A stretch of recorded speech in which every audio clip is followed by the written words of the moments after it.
Kitab Kejadian pasal 15 ayat 1 sampai dengan ayat ke-21. Perjanjian Tuhan dengan Abram, janji tentang keturunannya. Kemudian datanglah firman Tuhan kepada Abram dalam suatu penglihatan. Janganlah takut, Abram, akulah perisaimu, upamu akan sangat besar.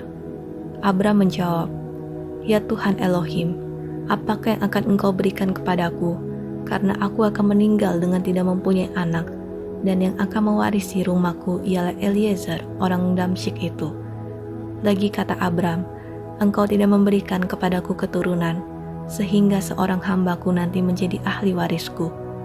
Tetapi datanglah firman Tuhan kepadanya, demikian, orang ini tidak akan menjadi ahli warismu, melainkan anak kandungmu, dialah yang akan menjadi ahli warismu. Lalu Tuhan membawa Abram keluar serta berfirman, coba lihat ke langit, hitunglah bintang-bintang jika engkau dapat menghitungnya. Maka firman-Nya kepadanya, demikianlah banyaknya nanti keturunanmu. Lalu percayalah Abram kepada Tuhan, maka Tuhan memperhitungkan hal itu kepadanya sebagai kebenaran. Lagi firman Tuhan kepadanya, Akulah Tuhan yang membawa engkau keluar dari Ur Kasdim untuk memberikan negeri ini kepadamu menjadi milikmu. Kata Abram, Ya Tuhan Elohim, dari manakah aku tahu bahwa aku akan memilikinya? Firman Tuhan kepadanya, Ambillah bagiku seekor lembu betina berumur 3 tahun, seekor kambing betina berumur 3 tahun, seekor domba jantan berumur 3 tahun, seekor burung tekukur, dan seekor anak burung merpati. Diambilnyalah semuanya itu bagi Tuhan, dipotong 2, lalu diletakkannya bagian-bagian itu yang satu di samping yang lain.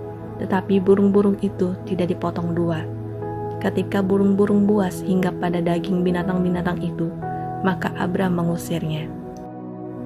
Menjelang matahari terbenam, tertidurlah Abram dengan nyenyak. Lalu turunlah meliputinya gelap gulita yang mengerikan.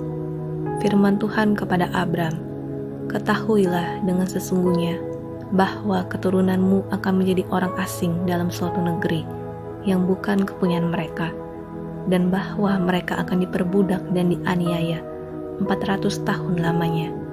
Tetapi bangsa yang akan memperbudak mereka akan kuhukum, dan sesudah itu mereka akan keluar dengan membawa harta benda yang banyak. Tetapi engkau akan pergi kepada nenek moyangmu dengan sejahtera. Engkau akan dikuburkan pada waktu telah putih rambutmu. Tetapi keturunan yang keempat akan kembali ke sini. Sebab sebelum itu kedurjanaan orang Amori itu belum genap.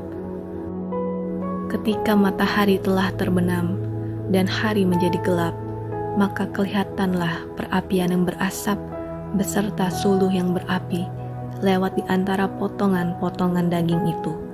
Pada hari itulah Tuhan mengadakan perjanjian dengan Abram serta berfirman, Kepada keturunanmu lah kuberikan negeri ini, mulai dari sungai Mesir sampai ke sungai yang besar itu, sungai Efrat, yakni tanah orang Keni, orang Kenas, orang Kadmon, orang Het, orang Feris, orang Refaim, orang Amori, orang Kanaan, orang Girgasi, dan orang Yebus itu.